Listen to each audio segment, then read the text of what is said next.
Welcome to Downtown Sports. My name is Downtown Stephen Brown, and in today's video, it is the final installment of What If the Maple Leafs Never Signed John Tavares. And make sure to please give this video a thumbs up. Let's try to shoot for 60 or 70 likes on this video. You guys have done it before. I got full confidence in you. But for the people that need a reminder of where we are in this series so far, this is where we're at, and I will link part 1 and part 2 in the descriptions of the videos, as well as time codes for this video. I always do that, time codes, so that you guys know what you're getting into when you click on a video of mine. Always right down there in the video description. So with no changes, this is what the Maple Leafs' lineup would hypothetically look like, possibly without John Tavares, going into the 2020-2021 season in our universe. These are the upgrades that we made through part 1 and part 2 of the video playing out so far, and this is without going in and making any free agent additions or any possible trades. And I don't want to make it too galaxy brainy, but there is a lot of room to upgrade there with about $8 million in cap space and some tweaks that we can make to the roster. And if you're sitting there yelling at me, well, Steven, what about Travis Dermott and Ilya Mikheyev? Well, you're getting a little bit ahead of yourself there, but I am going to be trying to say goodbye to Greg Pattern. And now at this point in his career, he'd have a year left at $2.25 million. He's a little bit of an older player, so I'm really just looking to dump the cap hit, and I'd attach a draft pick or something like that along the lines to just get rid of this player and his cap hit. Now, in my hypothetical run here without John Tavares, I did not have Rasmus Sandin on the team during the 1920 season, so his entry-level contract would still be at 3 years remaining. I did not burn the first year of his ELC, but regardless of that or not, a year of it is going to be burned in 2020-2021, no matter what the Maple Leafs did with him this past season. Which is significant because if we take a look at the long-term outlook here, you're going to see that Rasmus Sandin in our hypothetical universe is still going to be under contract by the time that Morgan Rielly becomes the UFA, and to have Rasmus Sandin making under $900K with no performance bonuses when we need to be worrying about a Morgan Rielly extension is really, really nice, and it's a benefit that the Maple Leafs no longer have because in real life they did burn the first year of his entry-level deal. I'm not saying it was a mistake for the team to burn the first year of his ELC. They were in lots of injury troubles, and hey, we got to see what he can do in 28 games. But in an ideal world, you probably wouldn't have called him up. So to upgrade this defense even more so, I am going to be starting the 2020-2021 season with Rasmus Sandin in the minors. And that's just to make room for some more upgrades. And I don't want to have to trade Travis Dermott, as I've expressed multiple times.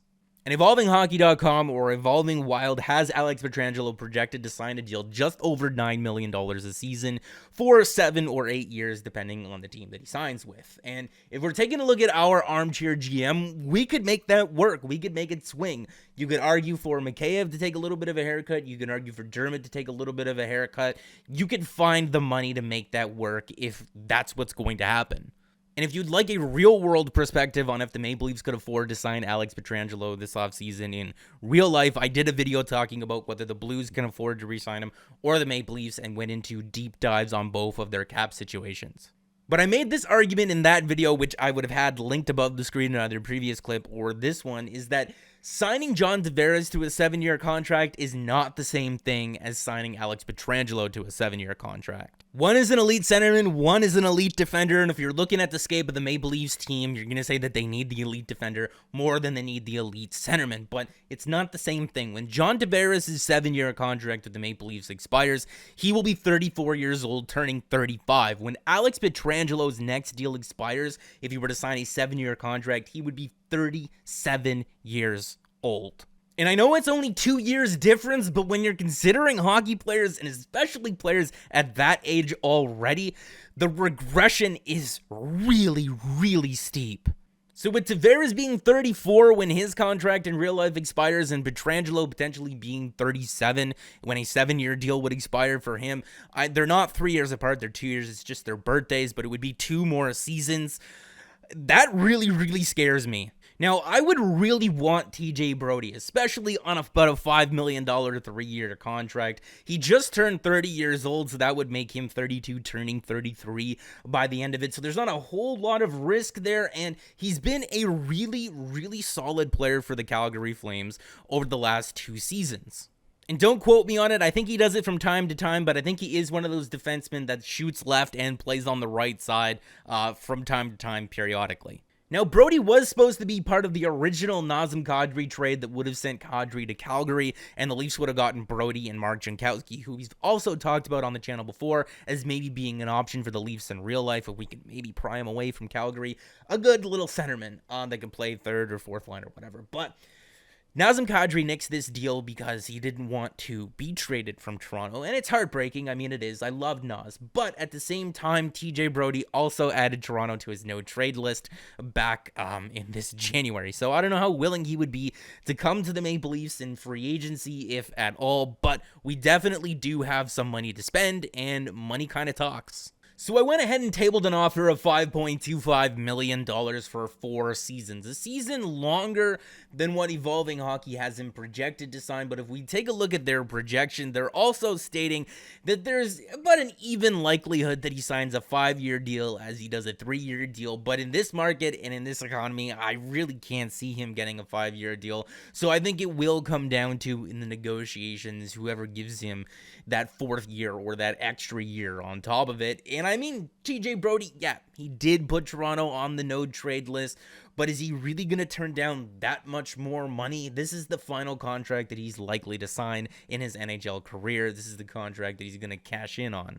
But then this kind of presents Toronto with an interesting predicament, because if they were to add a defenseman of any worth to their roster this offseason, then they'd kind of be screwing themselves, or not kind of screwing themselves, but just making their next offseason a little bit more difficult, because we have an expansion draft to navigate through. And just to remind everyone of the options, you can either protect 7 forwards, 3 defensemen, or 1 goalie, or 8 skaters in total and 1 goalie. But you also have to have a minimum number of players exposed that meet certain requirements. And if you want to go down the route of protecting 7 forwards and 3 defensemen and 1 goalie, well, it kind of puts you at a predicament. Like I was saying, you have guys like Jake Muzzin, Morgan Riley, TJ Brodie now, or a defenseman that they would add in real life, Travis Dermott and Justin Holl, who would need protecting. Mikko Lehtonen does not, because he's going to be a UFA, so that automatically makes him exempt from it. But then if you go down the road of just protecting 8 skaters in total, well, okay, you got Matthews, you got Kadri, you got Marner, you got Nylander. Now you need to protect 4 defensemen here. Okay, so Muzzin is automatically on there because he's got a no movement clause. Riley, Brodie, Dermott. Okay, well, Justin Holl is getting left off, and also Kasperi Kapanen is getting left off. So I'd much rather go down the route of protecting 7 forwards, 3 defensemen, and 1 goalie, but then you'd be leaving Travis Dermott and Justin Holl exposed here, and I don't necessarily like that either, and then we have to worry about the minimum requirements. So you have to leave 2 forwards, 1 defenseman, and a goalie exposed in the draft, and there's certain requirements. They would have had to have either played 40 games in the 2021 season or played in 70 games with the 1920 and the 2021 season combined. And Pierre Engvall played 48 games this past season, so we could easily get him to the 70 games played threshold between the 2 previous seasons and use him as one of our forwards that we're leaving exposed. Now, I know some people are really big fans of his, but he had 1 goal, 1 point in his last 19 games played this season. Barring some better showing in the playoffs or next season, right now, he's the guy that I'm leaving exposed. And we can easily sign another forward here to mix into the group every once in a while that we could use as our second forward to leave exposed. So then it just becomes a matter of, okay, well, who's that other defenseman that we leave exposed? And Mark Marincin is not the answer. Because if you're looking at Marty Marincin here, the Maple Leafs could easily just extend his contract, right? Have him as an option here, but if you're looking at the minimum number of games played, he played 26 games last year, so to get him to that 70-game threshold between the 2 seasons, you're looking at Marty Marincin being in the lineup for 44 games in real life, and I'm not a whole huge fan of that, and playing him for 40 games to make him eligible for the 1 season, not a whole fan of that either, so Martin Marincin's not going to be an option for us. So if you're taking a look at the 4 players that the Maple Leafs would leave exposed in this scenario, in this hypothetical, without John Tavares in this world, Pierre Engvall, Travis Dermott, Justin Hollin, the mystery guy that we just signed to meet the minimum requirements for it, you could always just pay Seattle an asset or a draft pick to just let them either take Pierre Engvall or that mystery guy, because I don't really want to give up Dermott or Hull. And I think that's where I'm going to cut off this hypothetical scenario here of the Maple Leafs never signing John Tavares, because it's too hard to project years down the line, because there's prospect growth that you have to take into consideration, trades that could be made. I'm kind of hampered with it because I don't want to make too many galaxy brain moves. There's international free agents, there's drafts, and the main thing is just the prospect development. But like I said in my video where the Maple Leafs are seriously in trouble, and especially for that 2022-2023 season when they need to hand out contract extensions to guys like Kasperi Kapanen, Morgan Rielly, Zach Hyman by then, replace a goaltender or two, there's a bunch of holes in that team. You could easily see without John Tavares, yes, it makes it easier, it makes it more possible to go down that route and to re-sign all those players and keep everyone together and keep your options open to make other trades to improve the team, to make free agent signings. It gives you more flexibility overall. But like I also mentioned in that video where I said that the Maple Leafs are seriously in trouble for the 22-23 season when they need to re-sign Morgan Rielly and all those other guys, that's a long time from now. It's 2 years from now. It's 2 years of international free agents. It's 2 years of drafting, or 3 years of drafting, and 2 years of prospect development. It's a long time from now, and they have time to sort it out. So in the end, when looking at the hypothetical teams that I've put together throughout part 1, 2, and now this video, I don't necessarily think that any of the teams that we put together here without John Tavares are better than what the Maple Leafs could be doing in real life with him. I just think it's different.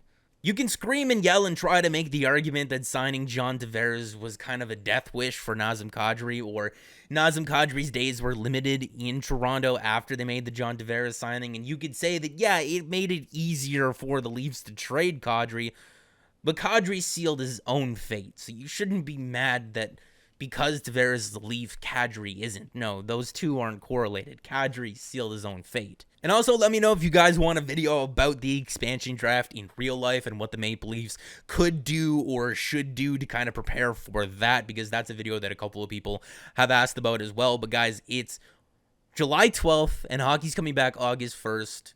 We made it while putting out 2 or 3 videos a week on this channel, and we've grown immensely. So thank you for that wholeheartedly, and I hope you guys did like the video. If you did like it, make sure to leave me a thumbs up and subscribe for more, because more is always on the way. And guys, remember, John Tavares was not a mistake.